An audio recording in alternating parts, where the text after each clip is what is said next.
which is good. Yeah.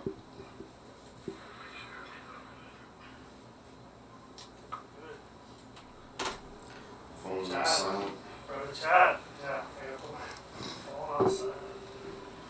Thanks for coming in, man. I appreciate it. No problem, man. Thanks for having me. We got started a little late today because we had some technical difficulties that we eventually were able to solve. So I do appreciate you waiting around Yeah. for all that bullshit. Yeah, it's all good. We were fretting there a little bit. I was sweating, man. I fucking said that. I was like, oh my god, this is not going to happen. The podcast is done. We finally talk now. I told Chad before, he came, I was like, just show up like 5-10 minutes ahead of time. We don't want to talk too much. Let's leave it for the show. And then he shows up. And technical difficulties, right? But that's what happens, man. Yeah, got through it. Home studio. Yeah, stuff happens. Man. Yeah. Don't worry about it. So we do appreciate you coming on. So describe yourself. Talk about, because you're an up-and-coming artist, right? So who have you worked with, and what do you see yourself in like 5 years, 10 years down the line? And Well, I mean, just kind of describe a little bit. I work with a couple people locally. I just did a recent collab with Sienna Pelikai, and she's been doing her thing. She's so crazy. And I got to work with her, and I've known her for a while. So yeah, we used to go to the same singing school. I started when I was about 7, and through that school I met her and her sister, and so that's been going. I also work with one of my friends from high school. If you see on my SoundCloud, Big Mac Sandwich, I'm from Mackenzie. And for sure. He got me into like hip hop and stuff. Or he was part of the reason. He used to, when we were in high school, he used to take my iPod and he'd bring it home, or he'd take it to his house, and then he'd download all the songs for me. And I'd be like, oh, thanks, man. Yeah, so like, and he listened to like Lil Wayne, stuff like that. And so he got me into hip hop, or that was part of the reason why. And for 5 to 10 years, I want to be the biggest artist I can be. And I want platinum records, all that kind of stuff. Like, hey, I mean, I've been singing since I was 6. So I felt like this was the time to like really just go for it. Yeah, that's definitely the way you gotta think about it. For sure. I think I may say this a lot on the show, maybe too much, but the fact that you think like that. I mean, you have to sit in the seat that you're sitting in, right? But it's inspirational for people watching, And I'm sure there's a lot of people that really don't know who you are, but hopefully this will give you a small platform. We're still kind of building the show and everything, but man, that mindset is excellent. And to be honest, that's kind of the mindset we got to stay in as well to get this show up and going. So, it's awesome. Because like the people that came on, it's been really helpful for the people that come on. We had like Jordan Espinoza from The Green. He was he was episode 4, and when we were talking to him, because he's a musician. It's hard. Like, what are the challenges? Do you face some of the same challenges that every artist face out here? Kind of like we're on a secluded island, right. We're away. We're not in LA. We're not. For sure. We don't have those opportunities, so you have to hustle even more. For sure. In a way. Definitely, you feel that being out in the ocean, stranded on a rock, they say. But that's why I started pushing through like social media and through platforms online, because what I've realized is that the internet blurred regionalism. So, like, you can be an artist out in the middle of the ocean and still have a following. I think moving to LA and stuff like that. I mean, it's definitely doable. People still do that to this day, and you make that connection. But through the music, I think, is how you connect online. Online, you put out good music, and lately that's what I've just been trying to do, like bank up music and just keep. And starting July, I wanted to start pushing a song a week. Okay. So I'll be dropping like I'll try. Yeah. So like right now I have I want to say like 15 songs banked up already.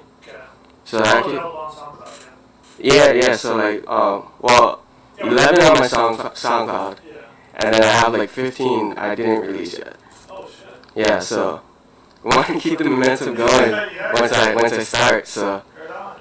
Yeah, that's cool. pushing. Kind of jumping back to that social media part and kind of being isolated here in Hawaii, it gives you, I guess, perception-wise, kind of gives you a head start, right? Because like you're saying, if you or people go to LA, and it can be really difficult to get started there, especially physically and financially. Right. It could make or break somebody. Yeah. For sure. But here you can you can stay in a place where you're comfortable and basically ride that social media wave. We were just talking about it right before the show came up, Yep. where you're at 2,600 followers or so now, and I consider that significant. I mean, there's obviously other artists that have thousands, hundreds of thousands or whatever, but I think you'll definitely get there one day, especially with the type of music and the quality of the music that you're pushing out. Yeah. I saw you on Instagram one day, Right. and I was just like, "Boop, I'm hitting this guy up right now," because it was awesome. Plus, the type of music you push is kind of the genre that I like to follow, Right. Thank you. So it's so awesome. If you haven't checked out Chad Gomes yet, check him out on Instagram, and we can try to link up to it on our Facebook page and Instagram. On the YouTube, we'll definitely put it out in the description. Yeah, for sure. Definitely getting a link to this. I appreciate it. Yeah, for sure. Thank you, man. Yeah, it was crazy because I was just listening, and I was just like, this shit is coming out of Hawaii, Yeah, it's rare. And it was so, it's like, it's stuff that you go to Apple, and there's all kind of shit on Apple, the subscription, whatever, but I just couldn't believe it because again, and there was another one or two artists that kind of caught my eye, or caught my ear, I guess, for the quality of music that they're producing coming out of Hawaii, because you just don't see that too much, Yeah. Hawaii is what are the genres, you got the roots, you got the local music and stuff like that. And for R&B and rap, it's just not something that's normal out here. Yeah. And man, it's so killer. So good deal on what you got going on, man. It's so freaking awesome. Yeah, I mean, quality of music is one thing for me. Like a lot of people, I mean, it's one thing to put out music, but to put out good music is what separates you. And I feel like for the internet push, like I'm trying to make, you need to put out quality music. So I really take pride in that. I spend a lot of time just like researching how to make my stuff sound better. I actually worked just like a week ago. An audio engineer hit me up, so I sent the track to him, and it's gonna be super dope. He got it back to me. It's so dope. Yeah, it's super clean. It's gonna be a lot of fun when that drops. Yeah, I'm curious. Like, what's your process? I mean, of course, who's writing the music? Where's your studio? How much time are you spending on it? Right. So, I do everything. So I produce. Besides working with that audio engineer for that one song, I mix and master. I write my own music. I'm recording it all by myself. Where do you get a lot of your inspiration? So there's this one artist, Russ. I get a lot of inspiration from him, and that's where I based the song of the week idea. I got it from him, and he does the same thing. It's all him. It's produced, mixed, mastered, engineered, written by him. And I looked at that, and he pushed the song of the week for 2 years, over 2 years. Song of the week. Yeah, song of the week. So that's like 90-something songs. It's a lot of work.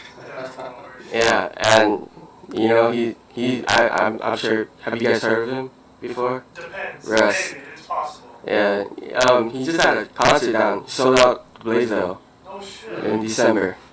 So Gotta check him out then. yeah, For sure.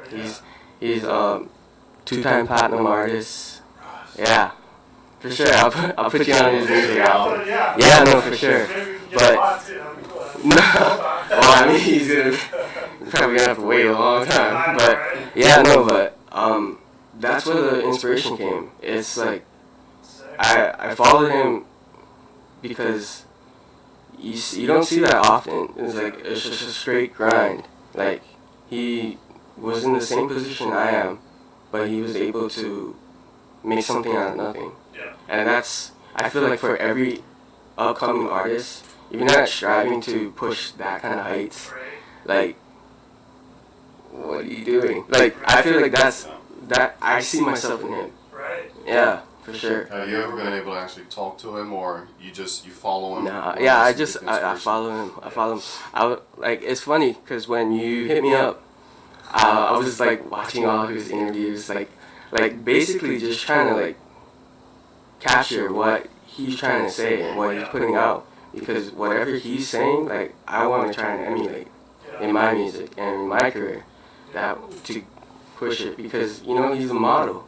Yeah. Basically, he's the model For the format. Yeah, for sure. Exactly. Because like, he's from Atlanta, Yeah. so it was kind of popping there, Yeah. music wise, hip hop wise, but I mean, he pushed through the internet, Yeah. so that basically means anybody can do it. Yeah. Yeah. For sure. Yeah. Yeah. Atlanta is hot right now, man. Dude, there's a lot of people coming out of Atlanta. Yeah, because we've been following Risky, and hopefully we can get him on soon. Yeah. But he's in Atlanta right now, working Mm-hmm. with some producers, I'm assuming, and Because he went out to Vegas for a while for a show. yeah, he went to Vegas, and he's been on the road for basically a good while now. Mhm. Yeah. And then also Kaipo Kapua, Yep. locally, right? He's working. He lives around here. I He think. lives around here, but he's working with a producer or artist from Atlanta. Oh, So it's just the coincidences kind of piling up right now. yeah, Yep. for sure. ATL. Where do you? I mean, I know you see yourself doing big things in 5 to 10 years, Right. but is there a particular location that you would prefer to go to? Whether it be LA, New York, or anywhere else? Or here. Yeah, no, I mean, I would love to bring the scene down to Hawaii, for sure. I mean, a lot of people do have the appreciation for it. It's just there's no scene for it. Yeah. It's when you go out to a bar, they're playing reggae, Yeah. you know. A lot of people appreciate it. That's why when artists do come down, the Republic sells out quick. The big artist comes down, they sell out. Bruno Mars just announced this stuff is gonna sell out. So we're trying to get on. For sure. My wife reminded me about it like 8 times. I'm like, okay, shit. We'll see. The tickets are probably like $400. I told her they're gonna sell out. They sell out in like less than an hour. Mhm. Last time it was like half an hour. They had to do a second show after that. Yeah. But yeah, I mean, back to what you're saying is a lot of people do have an appreciation for the music. It's just there's no scene. Well, we all love hip hop. Yeah. The thing is, we love it, but it's just I don't remember the last hip hop show that they really had. Right. Really. I couldn't name one. And there's one thing I know about Hawaii is we back up Hawaii people Oh, yeah, in for sure. general. Oh. So Bruno's coming down. He's gonna have everybody backs him up. So for me it's like if I can bring that R&B hip hop scene Right. to here, I think a lot of people would back it up and follow it. For sure. Yeah. I see. You said you write your own music, and we're talking with Jordan Espinoza from The Green about this. And I mean, we all understand it is not easy to write a song, For but sure. you're going to be pumping out one a week. So there's obviously something there, a very special talent that you have besides just the singing, right? You got the whole package. How do you do this? How do I do it? Yeah. Even the inspiration to write your music. Where Right. does that come from? It just comes from life. Yeah. I mean, yeah, you go through stuff. I mean, good times, bad times. You write about all of it, and I don't know. It's kind of intrinsic. It just happens. Is it something that you have to practice? I mean, I'm sure it is, but I guess when you first started writing songs, was it just like that? Oh no! When I first started writing, it was horrible. Yeah. Yeah, it was horrible. I mean, like, it's a practice. You definitely can't just pick up a paper. I mean, you can. You might have one or two songs. You're like, oh yeah, and you're gonna feel it in the moment. But it's definitely a practice. You gotta practice. You gotta dedicate yourself to it if that's really what you want to go for. So. Now, how do you, okay, so you're done writing a song, right? Mhm. What happens when you've done something. Well, what is the process after you've done writing the song, and then all of a sudden you want to put a beat to it? How is that process? Because that's different than writing the music. Yeah, so actually it starts inverse. So I usually produce the beat first. Oh shit. Okay. Right. So like I get the feel for the beat first, and I get like a chord progression going, and then I stay within the key. A lot of times when I'm trying to like make a melody within the song, I'll sing it, right? So it naturally comes out as the hook for one of the songs. You know, just trying to find a melody to play within the song, and because the voice is an instrument in itself, right?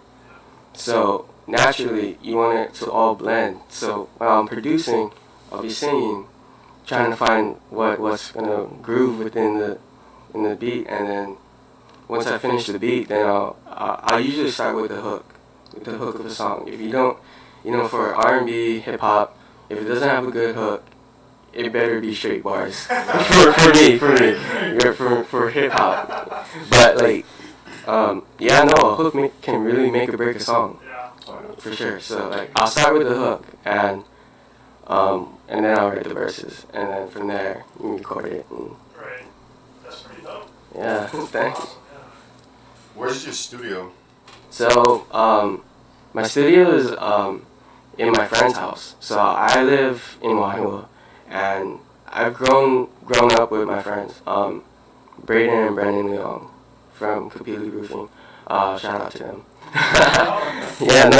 Lifelong friends. They're like my brothers. But they purchased a house literally like up the street from me, and they had an extra room, and they really had no use for it. So they're like, they're into music too. So not as much as me, but yeah, you get the gist. There's like, yeah, we have an extra room. It's like, do you want to use it?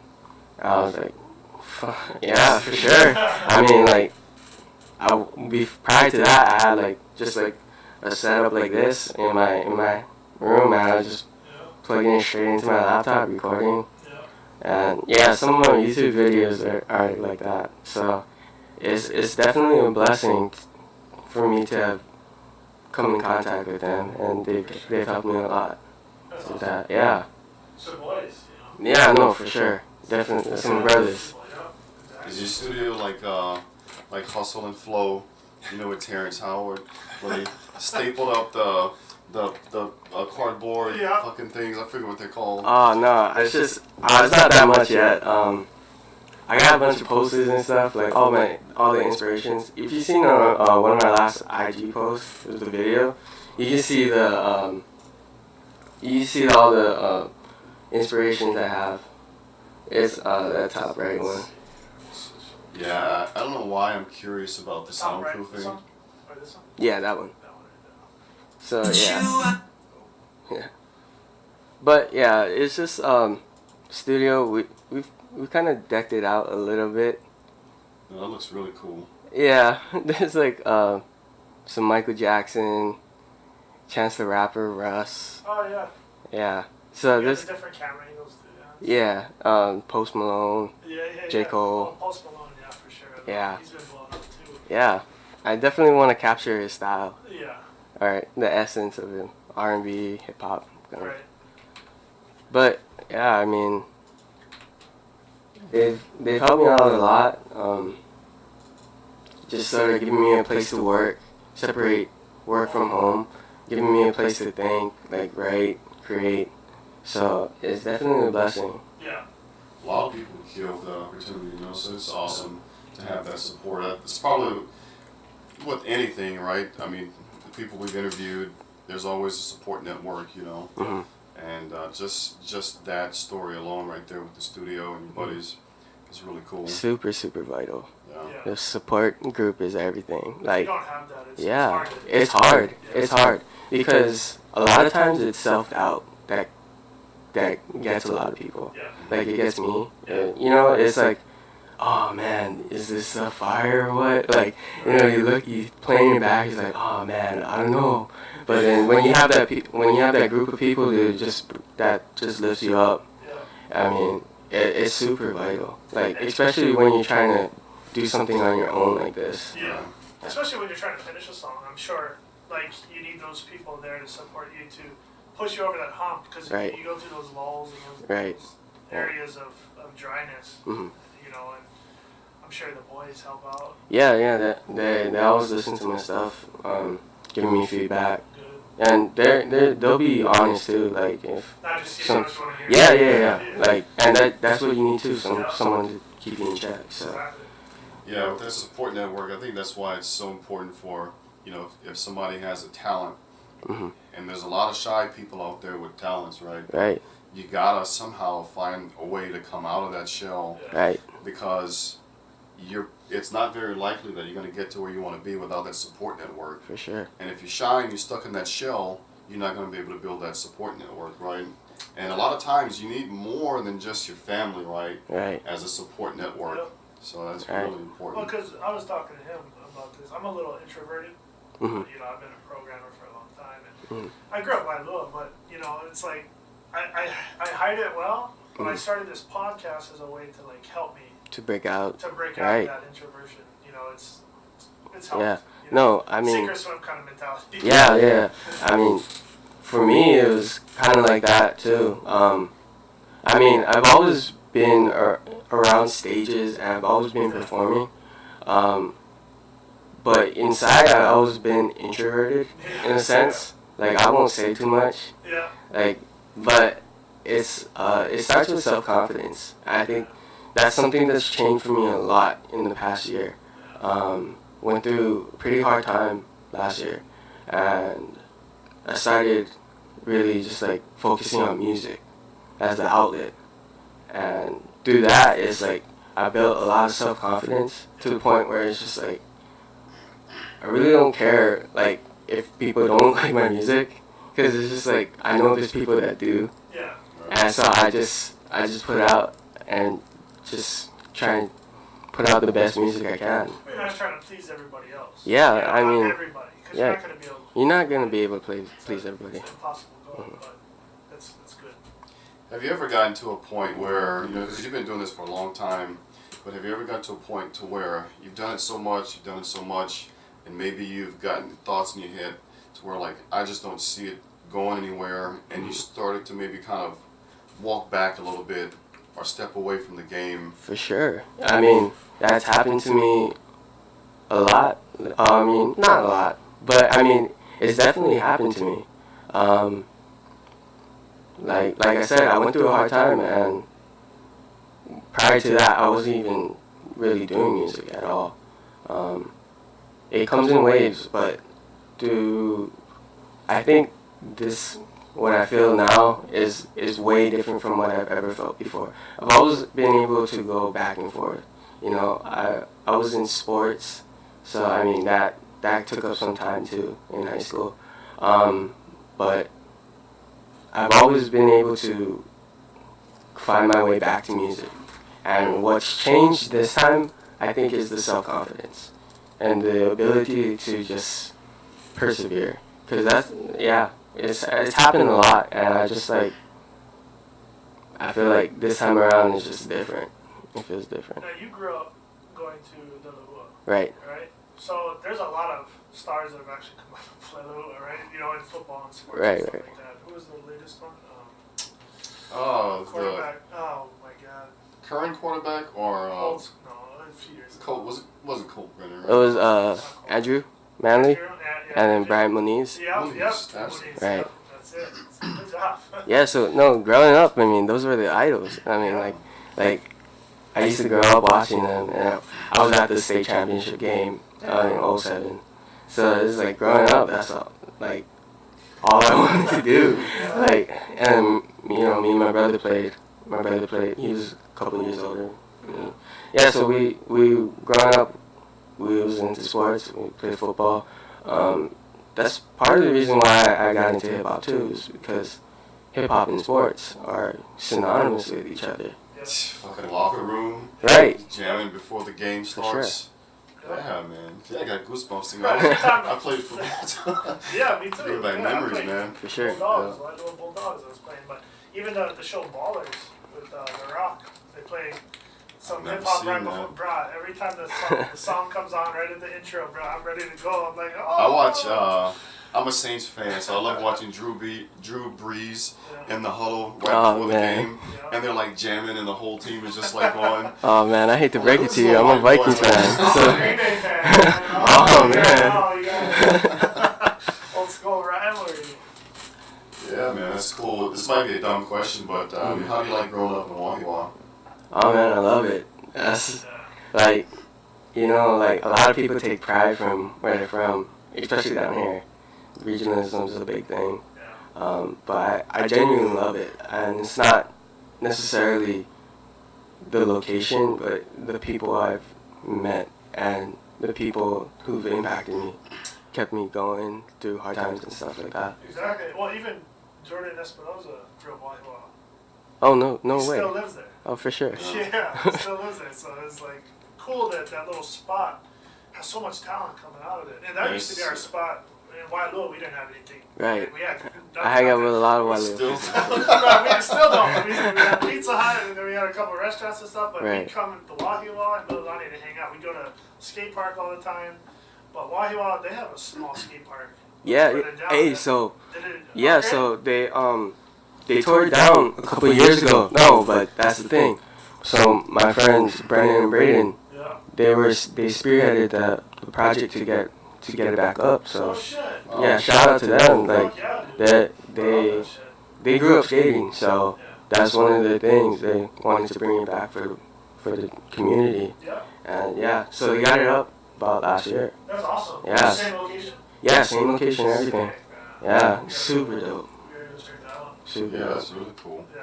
Yeah, well, my wife's family lives in Wahiawa. That's Right. basically their final home, but they've been there for a long time now. Right. And I was, I like Wahiawa. I was never that crazy about it just because it's always wet. Oh yeah. And I live in Kapolei. I've been on the west side for the most part the whole time I've been in Hawaii, almost 15 years now. And I'm just like, I just like the dryness for whatever reason. If I want to go outside and do something, I can still go. But and plus something about the black streets. Everywhere in Wahiawa has the black streets. With the rain, I'm just like, oh, it's just always kind of like gloomy and droopy, But I think Wahiawa has made this excellent turnaround, at least visually. I know the people there are wonderful, and but driving down that main drag, like everything is being repainted, fixed up, restaurants coming back and stuff. It looks really nice now. Yeah, definitely had a turnaround. I remember when Surfing Nations wasn't there, and we had some wild stuff going on over there. Yeah.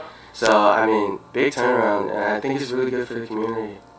And on the main drag too, they had like a lot of the strip clubs, obviously. Right? Yeah, and, yeah. obviously that they have their own history, but now it's like you get Aloha Lemonade, Right, Little like Sauce, Surfing the Nations. Surfing Nation right there. Right. So all that whole strip right there has just got a whole makeover. Yeah, And it's been great. Awesome. Yeah, It's it's great. been really good.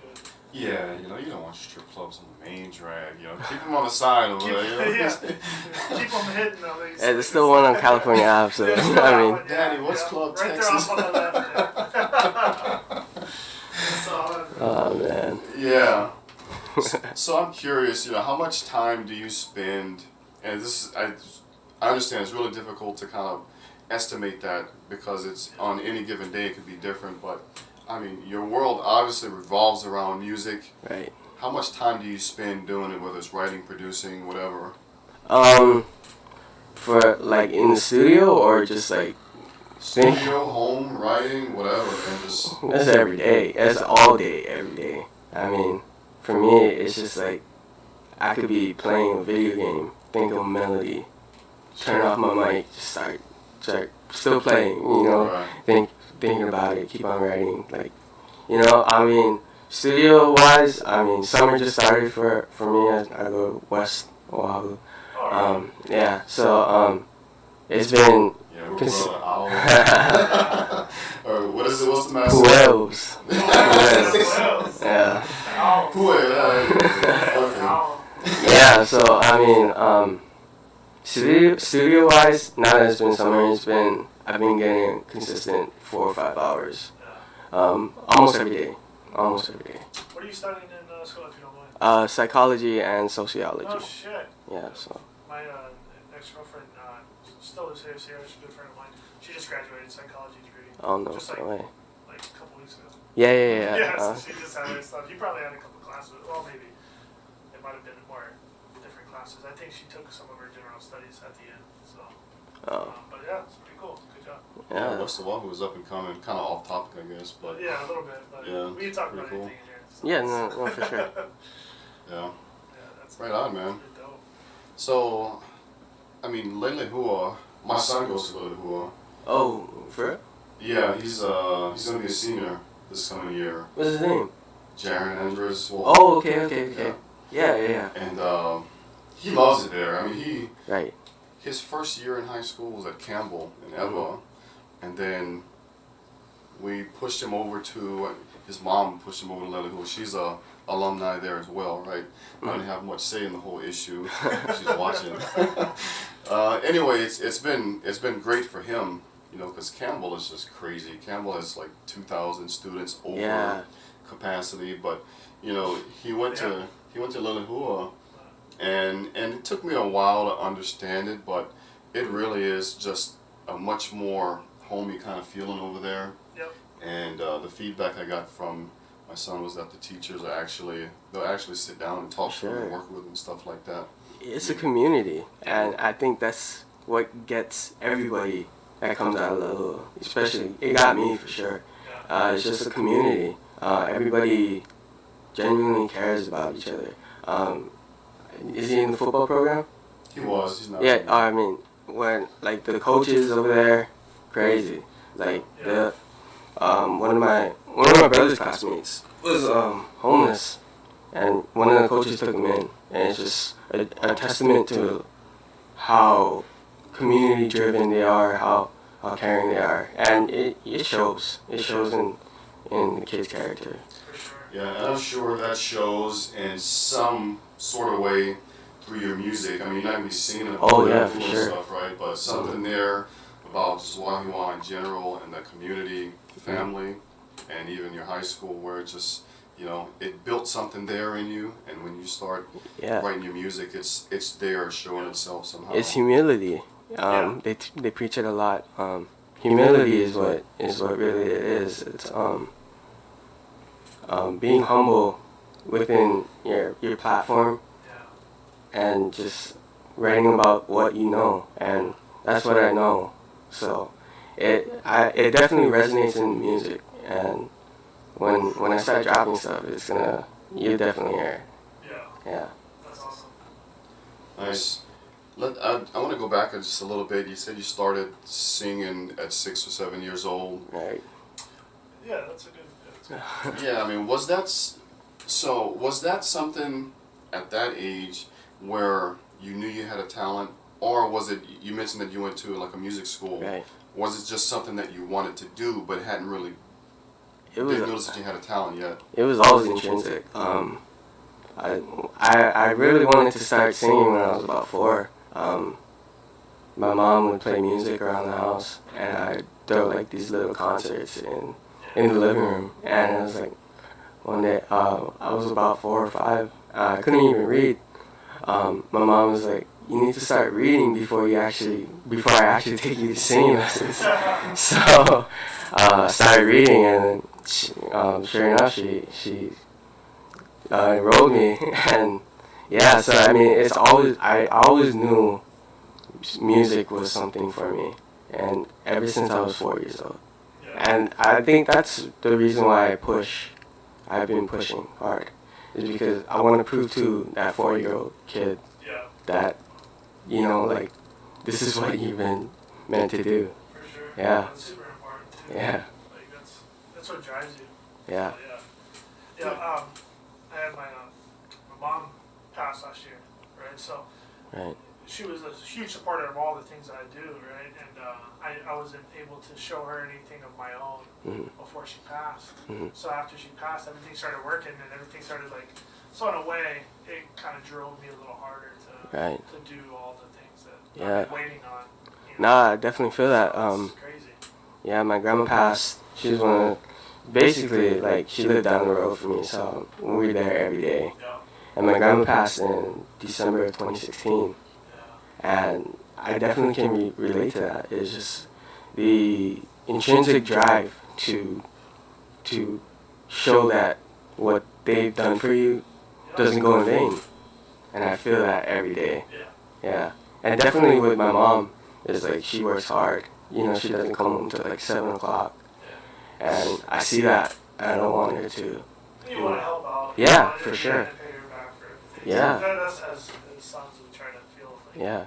Want to just give back to our parents and Yeah. especially our moms. You know, it's like, For sure, she works hard and she deserves it. yeah, So, exactly. yeah, So I definitely gives you even more think joy about to work that. harder, right? So, Since we're talking about parents, what was the influence that your parents had on your music besides supporting it, if any? So, for example, and we keep reverting back to Jordan Espinosa because we had a great time with him, but you know, his mom played Michael Jackson in the car with him, and he recalls that at his young age, you know, and it's just that, you know, it was multiple things, but to remember something like that as a pivotal influence. Right. Did you have any of those experiences between your parents or even your siblings? Yeah, for sure. I was with my mom a lot during that during that time, and she would play a lot of 80s music, a lot of Motown. Sounds familiar, right? Yeah. Yeah, there's actually a video of me singing "Don't Stop Believing." I was like 8 on YouTube. I'm pretty sure you could find it. Yeah. No, but I mean, my mom definitely introduced me to Motown, and that's where I started. I won a couple local singing competitions, singing Jackson 5. I Want You Back. You know, like that's the basis, and that's why Mike Jackson's on the wall. It's like the greatest. He's the greatest ever. I think the appreciation for that kind of music helps a lot in like expanding your sound, my sound, and just like drawing ideas from other things. Yeah. That's crazy because that's the exact same story essentially that we got from Jordan Espinosa. So I would say to parents out there listening, if you want your children to be a super dope singer, play 80s music, play Motown, and play Michael Jackson. Yeah. You know, so we're getting the that's really cool. You know, it's no coincidence, obviously. Yeah. There's something there that's different. I think it's you just gain a sense of appreciation for the music. Well, back then, like, I think the music in itself was so different. People there was so much passion into their music, and there's a lot of cookie cutter music now. Right. Where it's just like you just fucking pushing out whatever that everybody likes, or trying to copy, or can't even. Sometimes like the rap even nowadays, you can't even understand what they're saying. Right. Mumble rap. Mumble rap. Right? Mumble rap. It's ridiculous. Right? I mean, I would definitely say that it's not my preference, but I can understand it, and yeah. So it's like there's always gonna be new styles, and you definitely see that.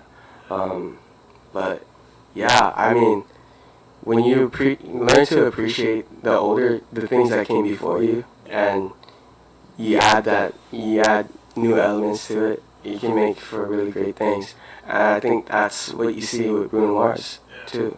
Well, his music is just so amazing. Like, cause I grew up listening to like C&K, you go from that music to some of the like music now, and it's night and day. Right. But back then, it was all about passion. Right. Like, it was love. You could feel whatever they were saying. Like they were talking about somebody or writing that song about somebody. It was just all that passion was there, and I think a lot of artists have lost that. Lost it. Over the years, you know. That's respect. I mean, I could definitely see what you're saying. Yeah, for sure. And as a listener, you can for sure. It translates out. For sure. I think hip hop is in a state where it's a little too mainstream, and then where you see that is like you see a lot of people just trying to emulate. And when you do that, whenever something gets too mainstream, it waters down the core of it, right? Because hip hop itself was like giving a voice to the people that didn't really have a voice at the time. And it was a way to just kind of like bring our community together and just talk about the real shit, good and bad. But now you get people that are emulating hip hop that don't have that didn't come from that. Right. You know, that started hip hop, so it's taking it down this road. Like, it's a lot different than how it started. And I think a lot of people are trying to bring it back to original hip hop. Yeah. Like, you even have the experiences, like growing up in Waiua, that kind of give you that core hip hop. Right. I mean, appreciation. yeah. I mean, Waiua is definitely not the place for everybody. But yeah, it's still there. I mean, growing up with the people, learning the experiences, you know, hanging out on in the neighborhood with your friends. Yeah, I mean, you get to learn a few things, and I mean, hip hop definitely resonates. You definitely see the. Yeah, something I think that's very interesting is that a lot of the music today is reverting back to the beats of the 80s, and not just the beats, but the actual, what do you call it, the music without the lyrics. Just like the melody. Instrumentals. Yeah, the melodies they're of just it. taking them, hopefully I'm sure they're paying whoever owns the rights, whatever, but, you're getting the exact same instrumentals and they're just putting their own words on it. So it's just a testament to how powerful the music was back then, Yeah. And when you find, excuse me, that music, people who are pushing out this music who has this 80s and 70s feel to it, that modern day, they're very successful at pulling it off. There's even some local artists who's doing that. I couldn't give you the name, but they pulled, I think, a Jackson 5 beat, and it's one of the most popular songs in Hawaii today as we speak. Oh, wow. Yeah, but it's a local song. Local band. It's really cool. Yeah, for sure. And I know Bruno does a really good job at doing that, taking the old beats and kind of bringing it back, and it makes it new. I mean, he basically revived the New Jack Swing. With that song Finesse. Yeah. But yeah, it's crazy, and you just have an appreciation for it. Like he took Uptown Funk, the way he did that. He tapped into a market that resonates with the young crowd and the older folks, and I don't think it would have really have the same impact if we didn't go through that dip of that horrible, let's say horrible music, like everybody, the cookie cutter music. I don't think it would be that impactful, and then he saw that opportunity. I think. I might. I wouldn't disagree with you there, but I might look at it a little bit different way. And just he just with Bruno's upbringing, and he grew up, and so his family had the little band or whatever, they were doing shows and stuff, right? But I saw some show or like an hour documentary or something of Bruno, and it's just something he just had his own feel, right? Obviously with the band that he grew up with his family and stuff, but it just came to him kind of naturally, that style. Honestly. Yeah, and like everybody has those sort of same influences from the 80s and 70s and 60s and stuff, right?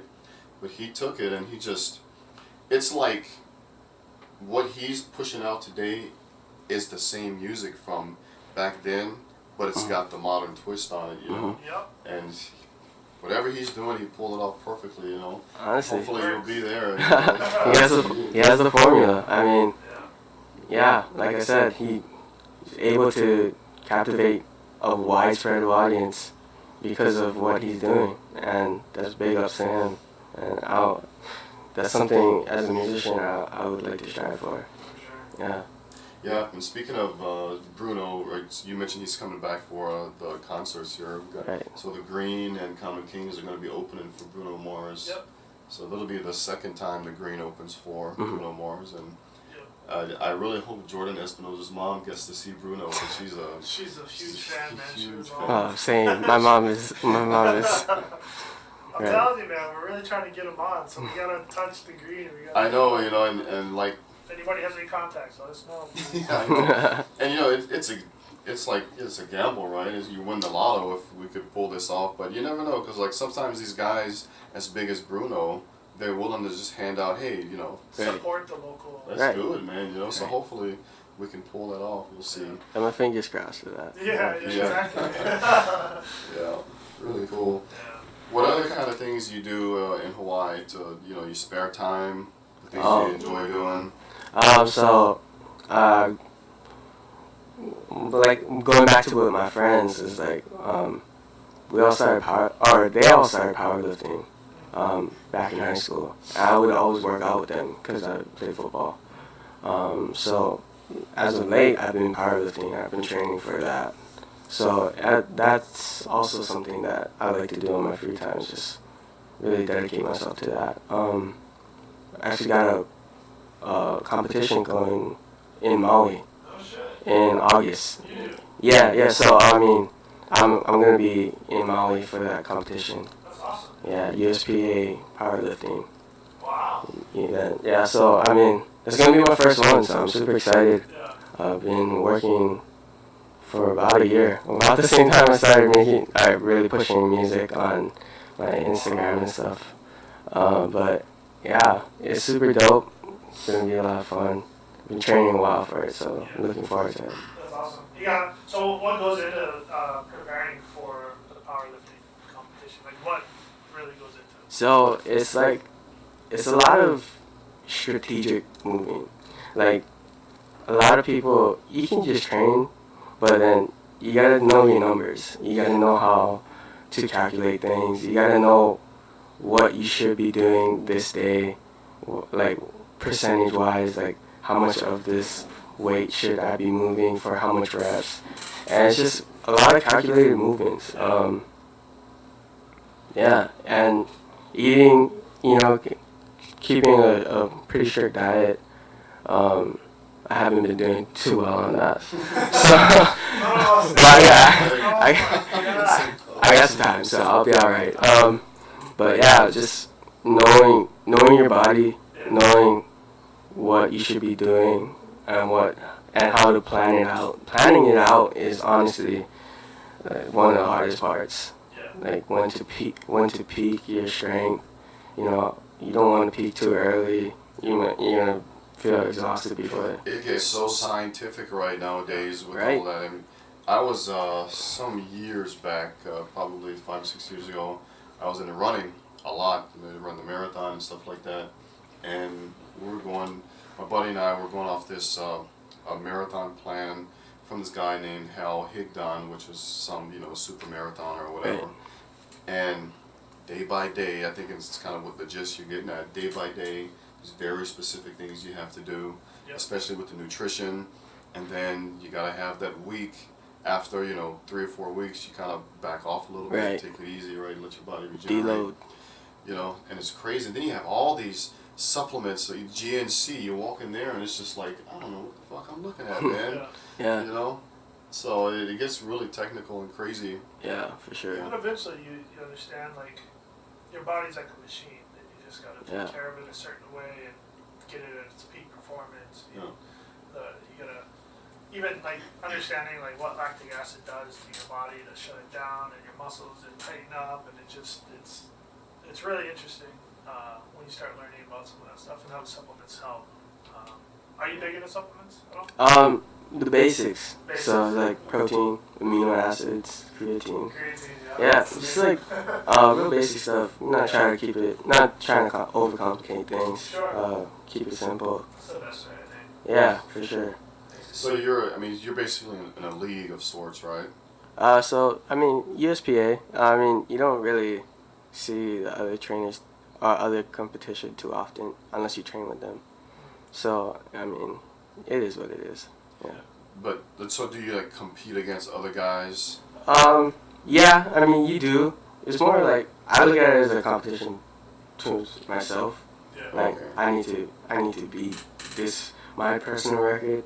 But yeah, there's definitely like the record books, and you definitely compete with other people at that meet. But nobody. I think the mentality for it is more so you need to beat yourself. Yeah, definitely. Yeah. Do you see any issues or problems with steroid use or growth hormone? I think the part of the group that you may be involved with is more small and local, relatively, right? So maybe that's not much of an issue. Right. I mean, there's definitely people that do that, and the league I lived in, they don't test for that. So, I mean, it doesn't bother me too much, you know. To each their own. Yeah. If that's the way you want to go about things, then go for it. And I think that kind of sport is not really, it's not that important. Like, take like combat sports, right? Steroids are huge as far as like, it's really critical not to take steroids because it could, with testosterone, and you can be in another league against the same people in your weight class, and you can, like, superhuman strength and dominate somebody. You can actually hurt somebody really bad. And it's combat sports, people get hurt, but with steroid use, it's a little different. So sure. I think with powerlifting and stuff, it's where there's no combatives. It's not. Yeah, I think what different. it goes back to like the mentality where it's like you gotta beat yourself. Yeah, and so that's why people go to that lengths. Yeah. It's more intrinsically motivated. Yeah, so I mean it is what it is. People do it. Yeah, that's the best way to look at it. Like you said, it's really a competition against yourself, right? Mm-hmm. Against your own brain power. Mm-hmm. It can be hard to turn down that goddamn Big Mac. Oh yeah, for sure. Jesus, man, it's amazing. Actually, I'm a Whopper guy, so I love Whoppers. Oh man, they're shutting down Burger Kings down here.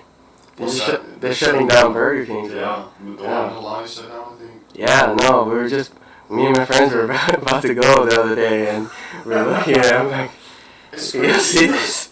I don't know how they stay in business over here. You know, on the mainland, they're popular. Right. But you go to Jack in the Box, right? Because there are all those restaurants like in the same little circle everywhere you go. Mm-hmm. And you pass by Jack in the Box, their drive-thru is full. Right. You drive by McDonald's, it's full. You pass by Wendy's, it's about half full. Depends when you go. Depends, right? On when you go. But then you look at Burger King, every time there's like 0 or 1 car in the freaking line. I'm like, how do they stay in business, you know? They serve food way too fast. That's what it is. I don't know, man, but that flame broiled, whatever the hell they do, man. Yeah. Oh, God, it's so good. I'm supporting you, Burger King. I got you. Oh, man. They just put up a Jollibee's over here, right at the Kamakana Lane. Yeah. It's okay. It's not too bad, but I've been eating there way too much, man. The fucking spaghetti, hot dog spaghetti. Fuck, man, Jollibee's.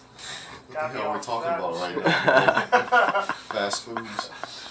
Yeah, and I didn't eat lunch yet today, so I'm going straight. Usually we have food here, but with all the technical difficulties. Right. So don't need to sweat it. We'll get something, man. Don't sweat it. Yeah. I kind of missed it, but when we were talking about Lelehua and your time in school, were you ever part of band? No. So I was in band in middle school, and that kind of shaped my musical experience. Like, more so in the sense of when I'm producing, I need to understand how everything meshes together. And so being a part of a band and playing one part allowed me to get understand the idea of how to have everything cohesive in my music. So it's definitely helped my music theory, and definitely when I produce, I definitely take that into consideration. Yeah. Well, I'm sure that they ever try to recruit you into the band. Yeah. I mean, when I was coming into high school, they always try to take the kids from the middle school band in. But yeah, I mean, I had different plans going into high school. I already knew what I wanted to do. Yeah. So. Yeah. Didn't work out. Huh? Didn't work out with them. Yeah, for sure. Now, what kind of software do you use to make your beats? So I work off of Logic, and the reason why I work off of Logic is because when I started like messing around with producing in general, I had a Mac and I played off of GarageBand. Sure. Just try to mess around with it, and that's a crazy app. I tried to play around with it a little bit. It's really cool what you can do with it, you know, and it's basically free, right? Yeah, I mean, it's free. Amazing, so sorry to cut you off. I'm no, really don't worry with about that it. app. Yeah, no, it up until like January, that's all I was using was just GarageBand. It's really impressive what you can do, and for being free. And I encourage a lot of people to just, if that's what they want to try and start doing, just play around, have fun with it. That's how I started. A lot of people here in Hawaii, they use fruit loops. I've messed with Right. fruit loops for a long time. Mm-hmm. And that's that was like the most popular one over the past 10, 15 years. Yeah. So, did you ever mess with that at all? No. Just never got into it. I never. I was just really Apple native because of the background. And I mean, I started with GarageBand. I've always had a Mac, so it was like, it was just second. It was just easy And it was to free. just It was free. GarageBand was free. It was easy to just just start going. Yeah. Yeah, it's like weed is a gateway drug, right? No. No. That's debatable. No. Well, that's the line that's touted the line anyway, that's right? touted, yeah. But I guess you can kind of consider GarageBand? the gateway software. Yeah. For a lot of people, it is. Yeah. Don't want a Mac for sure. You said Logic. What exactly is Logic? Is that just a name brand? So it's the Apple software for it's a DAW program, a digital audio workshop. So it's just the advanced version of GarageBand, basically. They have Put it all in a the nutshell. stock beats studio. Yeah. So All yeah. instruments. And in your studio, how do you produce or finalize the music? Now, I don't know the terminology, but there's mixers and Right. whatever you call this stuff. I mean, do you have all of that? You do all this yourself? So I mean, it's all in that workshop, the digital audio workshop. So what I'll do is I'll produce the beat, write the lyrics, record it, and then when it's laid out, I have all those tracks, and you mix it from there. And then what I'll do is I'll bounce it. So I'll get it to a mix where I like it. Everything's right. Sounds are leveled. Bounce it, and then put it into a separate Logic track, where it's just the complete song but not mastered. And then from there I'll mess with the EQ, add a little bit of compression, stuff like that, and really just nitpick it to get the sound that I like. Sure. You ever replay? Well, I'm sure you had to have done this, but a year down the road, you play one of your songs, you're like, damn, I should have did this, or oh, it happens all the shoulda added time. this in the lyrics or whatever. It happens all the time. I do that. I did that yesterday. You do a remix on your own music. I'll never go back to it because I feel like it was meant to. Whatever I felt in that moment was meant to be portrayed as that. Okay. So I'll rarely ever go back and touch something unless it's something premeditated where I'll release it. I know when I'm gonna release it and I wanna go back and touch it, but I'll rarely ever go back to my old things and try and mess with it, just because I felt like that's what I was feeling in the moment, and that's where it That's should cool, stay. though. The way you look at it.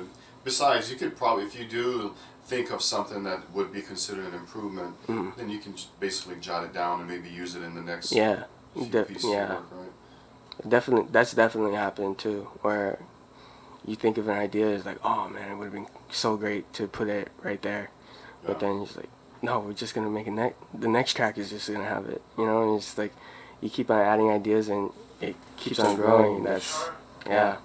Do any games give you an inspiration for music? Because they have some really good games that have great soundtracks. Obviously, Zelda, and Zelda's a huge one. It's probably gonna be 2K. 2K for me, right? Okay. I mean, it's all hip hop. yeah. So it's all hip hop. Yeah.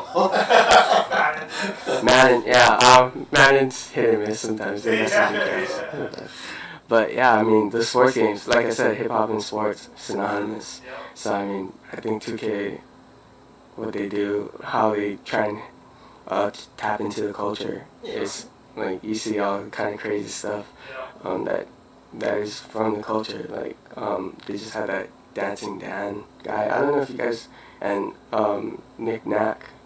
They just came down from I forget where they're from, but they're super they're on Wild and Out from MTV. Okay. So it's like they're a part of the culture, and they had him in the game and stuff like that. And it's just trying to be a part of the culture. I think that's super huge, and that's what they embrace in the soundtrack and through the game. That's cool. Yeah, so. I think along the same lines as the video game, right? Inspiration or whatever. One of my favorite movies in the whole freaking world is 8 Mile. Right. With Eminem. Yep. Eminem's basically his life story. Crazy. Right? Yeah. Crazy. And, you know, I like rap. We've had the discussion where, you know, rap kind of went down and it's kind of up and down here and there. But I'm trying to put this into words, right? So you got different genres of music, right? Yeah. And I think, and I don't want to speak for a whole bunch of people, but I think people look at rap and they kind of associate it with, you know, a particular race and a particular IQ. For sure. Right? And I'm more than positive that this happens, right? Yeah. But you look at the rappers, and this really goes to any musician, right? And because in 8 Mile, we got to see Eminem's process for like writing and stuff like that. Right. But he's a really crazy, excellent at freestyling. Yep. Mm-hmm. And so what I learned in that movie was that, yeah, he freestyles, but he's always just jotting down these little, you know, Right. 2 or 3 words at a time, right? Or these little one-liners. Ideas. Yeah. And then when he's freestyling, it's all just coming back to him. You know, he puts it all together and it makes more inspiration for him and stuff like that. Yeah. So the point is, at that point, when I saw that movie, I really understood what a fucking genius Eminem is. Eminem is crazy. Yeah. Eminem and 50. Yeah. Eminem and 50 are crazy. And I'll tell you why is because not only the lyrics that they're putting down, but it's so melody driven. It's off bro, when 50 dropped in the club and he's jogging off the from the roof, it's crazy, and you just don't think of that, and it's super innovative, and that's great. Yeah, they're just there too. It is, man. And you think about the freestyling in particular, just how difficult it is to do. So for anybody out there thinking, and I'm not lecturing anybody, but for anybody out there thinking that, oh, there's just some dumb rappers or whatever, you know, and the freestyling is unbelievably difficult. It's It's challenging. so hard. It's challenging. Ah, it's crazy, man. There's a lot of local freestylers that I know. You got most of the Big Mox, you know, a lot of those guys, and they do freestyle. That's what they do. Right. They're freestylers, and they just flow. But then a lot of them, like you said, they write down a lot of stuff. It's not written down. Their rap's not written. Their freestyle's not written. But they get their ideas, and as they're freestyling, all the stuff that they've written down in the past comes in together their whole life. Yeah, I think that's just the They just process pull of from freestyle. everything, So it's still, you know, it's like studying more or less, you know, but it's still freestyle. That's just part of the process. I don't think there's a whole lot of people in the world that could literally just freestyle, just completely out of the blue with no. I don't want to use the word preparation because they're not really preparing, right? It's just that if music's your passion, right? If freestyle's your passion, then it's always in your brain, you know. And you're only smart to jot stuff down, right? You know? Right. Yeah. All times. I watched an Eminem video on YouTube. It was really cool. He freestyled for like 7 or 8 minutes. Yeah, for sure. And he just kept going and going and going. And he would have just like 1 second breaks between like these little runs or whatever. So you can see that he was coming up with like the next line or next whatever, you know, however it's broken down. It was just unbelievable. And to go like 8 minutes, it was crazy. And what was even more cool about the video was the camera angle and just how he set it up, because it looks like the camera was on the ground, right, the cement or whatever. He was in this warehouse, and he had one of his boys behind him, and he was just going, just freestyling. It was really cool, man. So this right here was one of the first Eminem videos, and we can't show this for too long without it. But this is between Juice and Eminem, and this is like the first rap battle that he entered, and he was doing really good on this one. I can't show it because we're gonna get off on YouTube. But yeah, go look it up. That's the one right there. Yeah, man, I love it. I have to watch it today. Yeah, Wow. Rabid. Every time it comes on, man, I always watch it. I always sit there. Yeah, it's just one of those old movies that you just like, no matter how Yeah. many times you watch it, just you gotta watch Gives it you again. inspiration no matter what. Oh, for sure. And that's And the thing. this Eminem style is just super melodic. Yep. And like I said, him and 50 are two, Kanye. They're all idols to me. And it's, that's what, like, a lot of it growing up was like when I was like 5, 6. I'll be listening to that. My brother would be listening to that, and I've always, growing up, playing sports, I've always looked up to him. Whereas, like, okay, I want to be like my brother. I want to be athletic, So I've naturally listened to what he's listening to, and he was listening to, the G Unit soundtrack. Yeah, so it's like, like definitely big inspiration, Eminem, 50. So I got a question for you, right? But I'm going to preface it with this little story. I have a beautiful cousin who lives in New Jersey. She's a model. Her daughter's now a model, whatever. Her husband. She's single? Her husband. No comment. I'm joking. I'm joking. Good. I miss him because I haven't seen him in, almost 15 years now. Anyway, she was really successful as a model in New York, right, all around the world. Her daughter now is my little cousin. She's even more successful. She is literally all over the world modeling stuff. It's a little bit besides the point, but with the last couple times I visited them when I lived in New York, they live about an hour outside of the city in New Jersey. Her husband's friends, like his group of friends, is the Wu-Tang Clan. Oh, right? No shit. And he does something with exotic cars, okay? So I go to my cousin's house, right? And I'm still relatively young, right? I go to my cousin's house this one time, and it was just me, I'm out of the house, I'm probably 19 or 20 years old, and there's this black Mercedes SL 500 in the parking lot, right? And I look on the seats, the top is down, I look on the headrest, and it's got the Wu-Tang symbol stitched in the headrest, and I'm like, what the fuck is this? What's going on, right? And then my other cousin met us there, so we had a good time, right? But my cousin, who owned the home, the model, she said, my husband's not home. You want to take it for a ride? I'm like, are you shitting me? Turns out it was Method Man's car. Oh, wow. So How's that shit? I got to drive. I tell this story all the time. My wife's probably tired of me saying it, but I got a picture somewhere. I gotta find it. I don't know where it's at, but picture of me and my other cousin in fucking Method Man's car. Super dope. And we're driving around town. It was a small town or whatever, but it was really cool. But here's the question. So I'm cruising around in Method Man's SL 500, 500 horsepower. The car was mean. And this is when 50 Cent was huge. He still is pretty huge, right? But back then he was just off the chain. And I just thought it was the coolest thing that Method Man listens to 50 Cent, right? Right. He listened, and there was other artists in his playlist or whatever, but he's just like, I never assumed that Method Man would just listen to his own music all day, right? Right. But he's like a normal person. He listens to other people. So when you're in your car, you jump in your car, besides Russ, who you already mentioned as an inspiration, I mean, what kind of music are you listening to? Who are you listening to? I listen to everything, man. What's your top 5? Top 10? Like artists or genre? Cause like artists, okay, so you gotta be Drake. I mean, Drake is just has been killing the game. He's been killing the game. I love Drake. Bruno Mars, Daniel Caesar, super dope R&B artist. Daniel Caesar is crazy. I've been listening to a lot of things. Hip hop, R&B. I even like to listen to Michael Jackson. Like Earth, Wind and Fire. Sure. Earth, Wind and Fire is crazy. A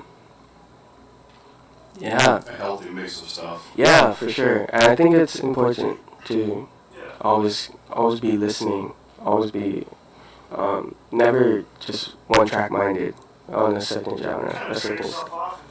Yeah, for sure. Yeah, I'm sure some random genre kind of helps you out in your own arena. Right? Is there one genre that's just kind of oddball? You know, you listen to country music or. I'll listen to country here and there, but I think a lot of people get surprised when I tell them I listen to alternative. Like I'm super heavy into like All Time Low, if you guys heard of them. Fall Out Boy, crazy. Paramore. Yeah, I mean, I went to Paramore's concert in February. Crazy. Voice of an angel, man. Yeah, Haley Williams. Yeah. She can sing her ass off. Yep. It's crazy. And no, yeah, I mean, yeah, I listen to alternative, and it's surprising because, like, some of my melodies for my songs come from those alternative songs, and the ideas I stem from them. So yeah, I mean, country music too, not so much, but I will listen to it because my friends listen to it too. Yeah. Now this is probably, I'm thinking I already know the answer to this, but have you ever considered like going for like American Idol or The Voice? Oh yeah, of course. Yeah. Yeah. I think when I was younger, for sure. That's something my parents always pushed on me, or tried to at least, oh, what do you think about doing this? And like being in that that's singing community where it's like you have all those schools and like all those people going to a school and being a part of that community. That's something that's always been pushed. I've started to realize, you know, this is going back to like the whole Russ thing, where it's like you really don't need that in this day and age. Like before, like not even like 10 years ago, like you needed a label. That's the only way you're getting heard. Label, push you on the radio, you know. But with the internet and, you know, being able to just put out music in general and the platforms that social media can bring you, I realize that's not really necessary anymore. You know, YouTube, SoundCloud. You just have to hustle a little bit more. Yeah, for sure. It's definitely a hustle. But then you get 100% of your gains. Yeah. You know, it's like, you really do. So. Yeah, and if you build your following, you're really like your own label. Right. You know, it's really cool. Right. Yeah. That's why I like companies like Spotify. And, I mean, there's a little issue with Spotify, with a lot of artists, but, you know, just the social media aspect and the new platforms that you can push on and you can just get on. You can make a lot of money doing it just by yourself. Yeah, for sure. And it's a great thing now. And internet technology in general is just, it's been amazing for them. Yeah, and I mean, it's crazy because, you know, like a lot of people would think like, oh, you need to be signed to a label to be on Spotify or Apple Music. Like, no, like, there's, RSS feed. yeah, that's all it is. Like, I just signed up for a TuneCore, and that's like a digital distribution. Yep. So you put your music on TuneCore and then they push it out to all those other. yeah, so you basically pay a fee, and you upload it to that TuneCore, your TuneCore, and then that in itself will go to Spotify, will go to Apple Music, even Tidal, I think. Okay. You know, Jay-Z's, yeah. So, That's the new platform. yeah, Tidal.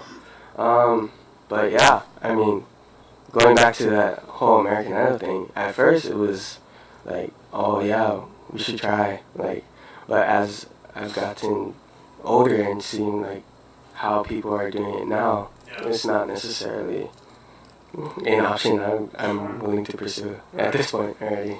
Yeah, that makes sense. I mean, you don't need to. You don't, Yeah. You know, it's not as critical now. And it's, before it was just like, you need to be a part of a label, you need to be heard on a national level, or you're not going to be here at all. Yeah. But now it's just put out music, something clicks, Yep. then you, All you need is one, man. yeah, for sure. All you need is one, but you're doing one a week. Yeah. And now, when is that going to start? When are you trying to start? So I was originally going to start it this month, Okay. but because just a ton of artists just started announcing that they're going to be dropping in June. Like Kanye just dropped yesterday. I was just like, let's not try and compete with the market. Let's wait for, so that's going to start the first Monday of July. Okay. I'm trying to keep it consistent through every Monday. Okay. New Music Monday. That's the hashtag. Yeah. Right there. Always thinking about content. Always thinking about marketing. Yeah, and you announce this, or when you drop them, what's your main way of letting your viewers know that you're dropping it? So Instagram. it's gonna be through the Instagram. Definitely gonna start using all the platforms I can use though. So Facebook, Twitter, not so much Snapchat. I don't have a big following on Snapchat, but yeah, just social media, YouTube, just trying to uploading it, just sing, and then for my followers on SoundCloud. This is going a step back, but the real so you were talking about American Idol and The Voice, but the real question is, which is your preference, American Idol or The Voice, as a viewer? That depends. It's when are we watching it? We're watching it in like 2008. Right now. But like right now is, I think it's The Voice. I mean, I'm not too heavy into it nowadays than I was before.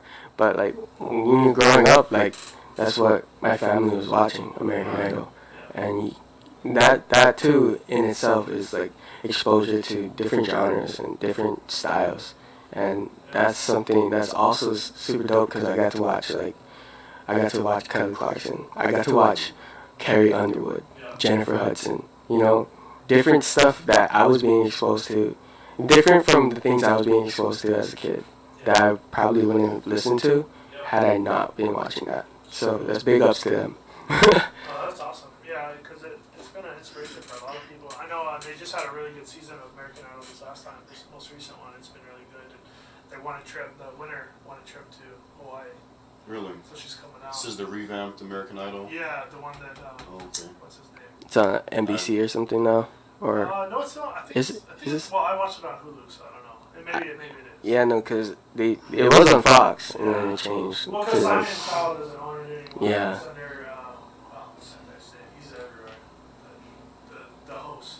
Ryan Seacrest. Ryan Seacrest, he runs it now. It's his show. Oh. Yeah, I think it's live. Wow. So that's why they just called it American Idol now. It's 61. He's They balling. started off. Dude, he's in everything. Yeah. Yeah, he is. He's He's hustler. busy, That's a hustler right there. Yeah. Talk about hustling. That hustling, like you just gotta have it. I mean, you see that with like Kevin Hart and The Rock. Oh, man. They're in everything. And their social media is Right. crazy. Yeah, exactly. Oh, And you just gotta hustle like that. Like even Conan O'Brien, everything Team Coco Right. on YouTube. Right. He puts out all his content on YouTube. Right. It's such a good.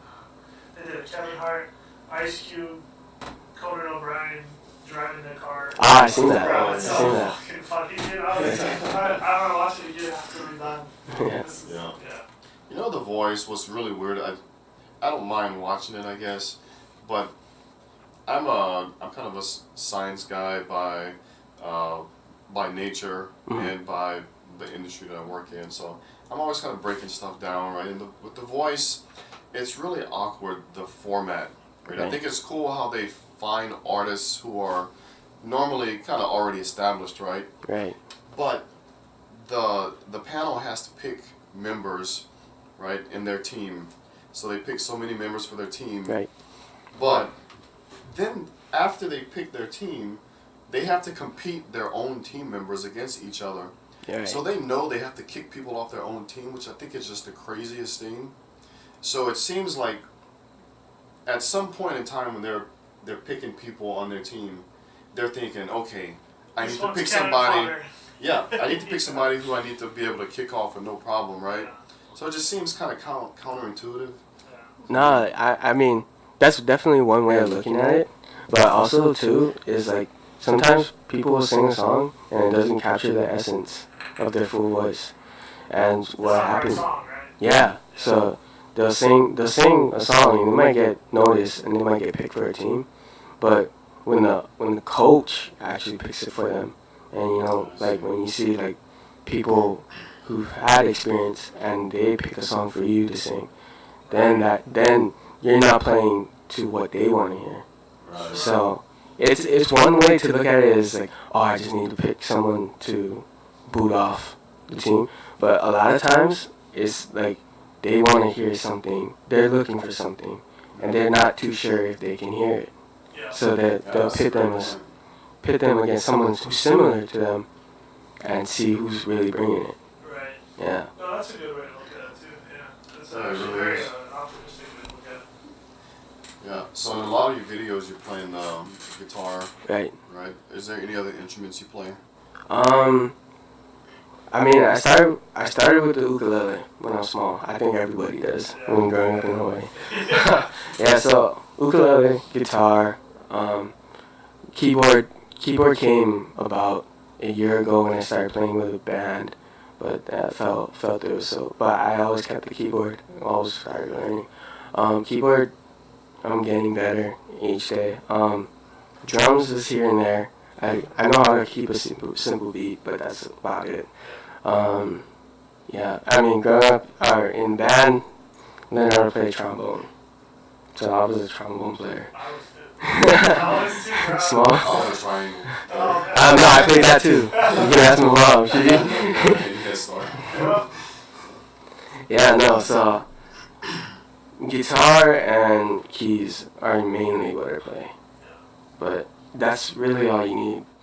Does the keys help you? I mean, do you have a keyboard that kind of simulates all different types of instruments? Yeah, so the keyboard I have, Synthesizer.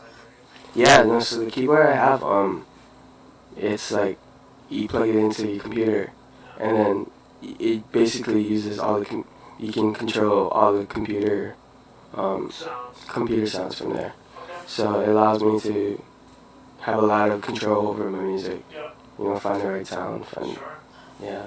Can you customize like your symbols or your For sure. something For that sure. fall on each key? Oh, that's Yeah, for sure. That's awesome. Makes it a little easier. Yeah, keyboard, piano, it's such a dynamic instrument. Well, I guess the keyboard would be more dynamic, right? Right. Since you can alter the sounds and stuff. But I actually played piano for about 7 or 8 years, and I stopped. I wish I would never stop, but there's a long story behind that. So I'd love to get back into it one of these days. I first started playing piano when I was really young. That was like one of the first things other than ukulele that I played, and playing Beethoven, release. Love that. And but it's weird because I started playing piano. I went to my sister's house recently. She had a keyboard, and I just started like playing again. And it was like second nature. Like I had to feel the keys. I couldn't remember what it was. Mm-hmm. But then you hit those notes, and you're like, oh yeah, I remember. Yeah. Yeah. I just always found it fascinating. You know, I mean, I love the sound of the piano. First off, right? Right. The love for the instrument. But once you start playing and you learn, I was fairly good at one point, right? It's just the fascination with how you can control 2 hands and 10 fingers so independently. Sure. You know, and once I remember these, I'm getting goosebumps thinking about it right now, but just remember playing, right? And it's like typing, right? When you're typing, I remember when I was learning how to type, the teacher always said, you don't want to, the goal is to not think about every single letter, it's to think about the word. Think about the sentence, right? And now as an experienced typer, right, it's just like, because you're just thinking the sentence is running through your head. Yep. It's the same thing with piano. I just remember thinking like, I'm playing some like kind of crazy, complicated, Beethoven or whatever, and my hands are just boom, just going, and I'm looking, I'm not even thinking about it, right? And it was just the most amazing moment. Feels good when you Right. do that. Yeah, it's like, wow, man, like number one, your brain is just such a powerful instrument of itself to do something like that, and to be able to coordinate like that. And most instruments are similar. Some may be more simple than others, right? But I was always fascinated with the piano and keyboard. For sure. Yeah, keyboards adds a lot of different kind of sounds to your music, and I'm still learning how to play it day by day. Just started learning how to do like major 7th and 9th chords. So it's just like, but it adds so much depth to the music. Sure. Yeah. It's a tool in your arsenal, Yeah, That's for sure. really what it is. But yeah, I mean, it's super dope. Playing piano and keys. Yeah, I'm still trying to get better at it. It needs to be better. But I mean, it's constant repetition, and when you practice and keep on going, it gets easier. And to an extent, I've seen that. Yeah. But I still need it. That's one of the things I wish I learned as a kid. Like I wish I took piano when I was smaller. Well, because when you're smaller too, is like you get it. You're like a sponge, right? And when you're older, you're like, fuck. There's more things to. You start questioning things a little bit more. You're older. Your mind's a little different, so it's harder to teach sometimes if as you get older. It's just like you're not as impressionable and you don't pick things up as quick as when you were 5, right? Right. So it's just really interesting. I noticed that with my son. He's like getting stuff like that. I'm like, oh wow. It took me a while to get that. I started later in life, but it's really cool. If you don't mind, let's maybe talk about Sienna a little bit. For sure. Number one, is that the correct pronunciation? Sienna. I mean, how did that come about, and how much music do you guys have together now? I mean, not too much. We released like 2 covers, just something to put out. She hit me up. I've known her, like I said, I've known her for a while. The sister is a year older than me, so we went through a lot of we had the same teacher. I got to know them pretty well. I haven't been in contact with them so much through the years, just because we fell off of that community, kind of just like doing our own thing. But she definitely been doing her own thing. Like she was on America's Got Talent. Yeah, and she just won Miss Hawaii Teen last year. Or Miss Teen USA. So yeah, big ups to her. She's gonna be doing some big things. We were talking about a few months ago. I met her through that school, and she just hit me up one day. Like she seen me doing my music thing on Instagram and stuff, and she hit me up. She's like, "Yo, let's record." And from there, I was like, "Yeah, let's do it." I have a studio. Just got a couple. We had a couple ideas rolling. She came through, laid it down. She's super dope. Yeah, she's amazing. Because I was checking your profile on Instagram and I saw one of you guys' songs together. Right. Okay, who's this, right? So checking out her music, and it was just, I was just as blown away as I was with you. And I spoke to Jordan about it. I'd love to try to get her on the show one of these days. And yeah, for sure. Hopefully she'd be open to something like that. But she is such an amazing talent. She would have been a great Moana, I think, of Disney movies. She was actually in the running for it. She at the time wasn't too familiar with acting, so that's what she told me. So but she was in the running for that. She got a couple callbacks, and she was kind of far, but I mean things happen. So for sure. But she's super dope. Is there any more plans for the future for you guys working together? Well, she just graduated high school, and she's gonna be moving off to performing arts school. So I won't. Yeah, she's gonna be I'm pretty sure she's gonna be in Hollywood. Yeah, so she's gonna be in that scene. Either Hollywood or Vegas. I'm pretty sure it's Hollywood. But she's gonna be in that scene, so she's gonna be leaving pretty soon. So probably not. Sure, you can fly out. Yeah, for sure. But she's super down to make music.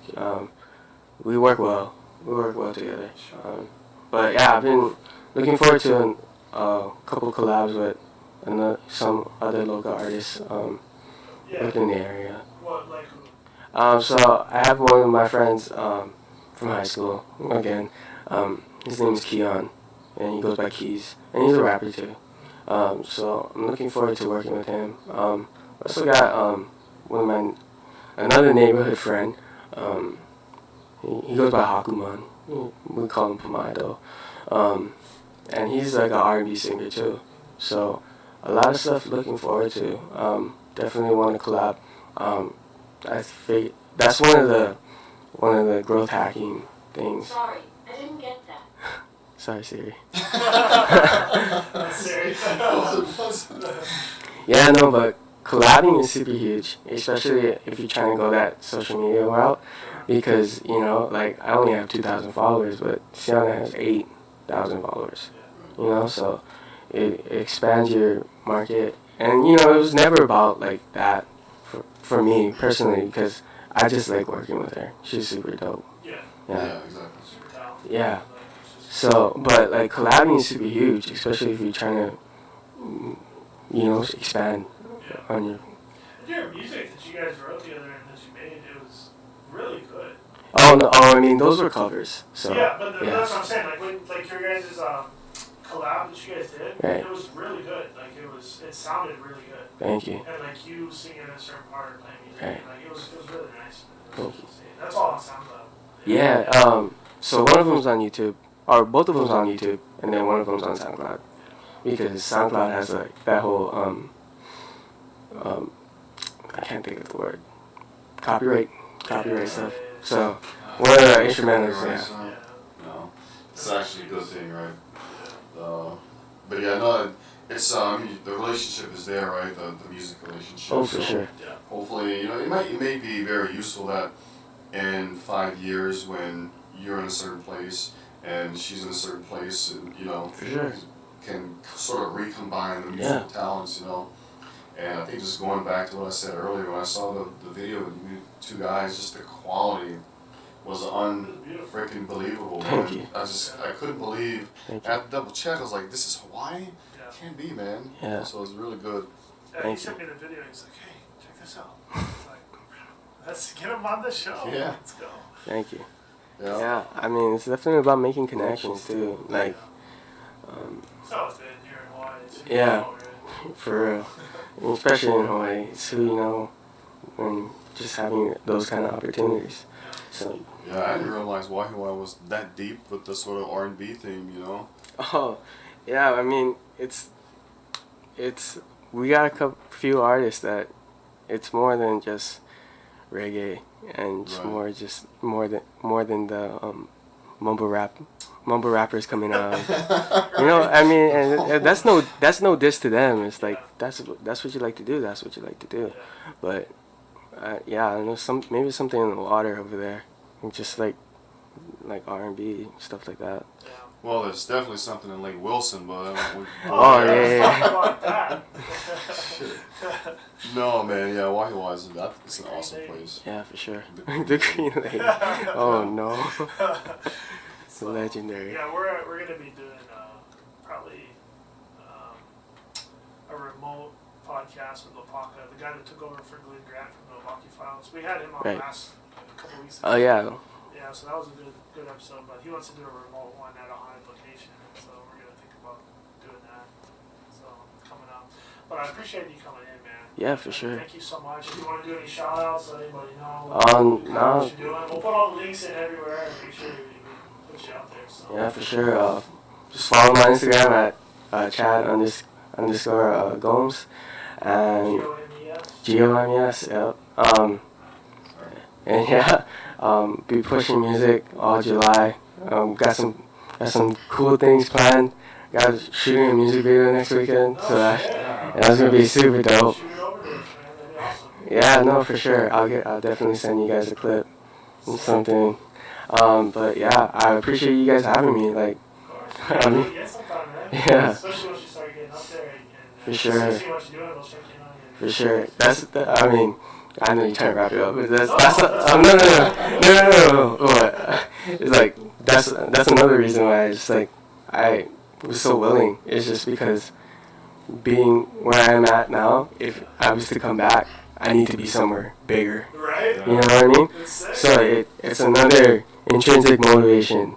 It's like, okay, they invited me here, and I was over here, 2,600 followers, 45 followers on SoundCloud. I know never really pushed original yet. I know where I'm at. Now, when I come back, where am I going to be? And, that's another. Yeah, That's well, another. pardon us because there's some selfish motivation here. Don't take it personally. No, but don't. When you I hit mean, it big, we want you back in the For studio. sure. You know what I mean? For sure. So, I'll be back. I'll be And back, I hopefully promise. We'll be bigger too, so it'll Yeah, it'll be for just sure. a nice ladder. It'd be really cool in about a year or 10 months or so. Just have a high state of mind party, man, with all the guests we had on, Yeah. and it'd be really cool. And or hopefully something we're like in a that. bigger studio. That's Yeah, what for we're sure. trying to do. Hey, you gotta start somewhere. You gotta start somewhere. You gotta start somewhere. Yeah. So we really appreciate it, man. Thank Yeah. you so much. It's been fun. Appreciate. Hit that subscribe button. We'll be on hopefully next week or the week after, and we'll have another guest on. So thanks for listening, guys. Take it easy. Shoot.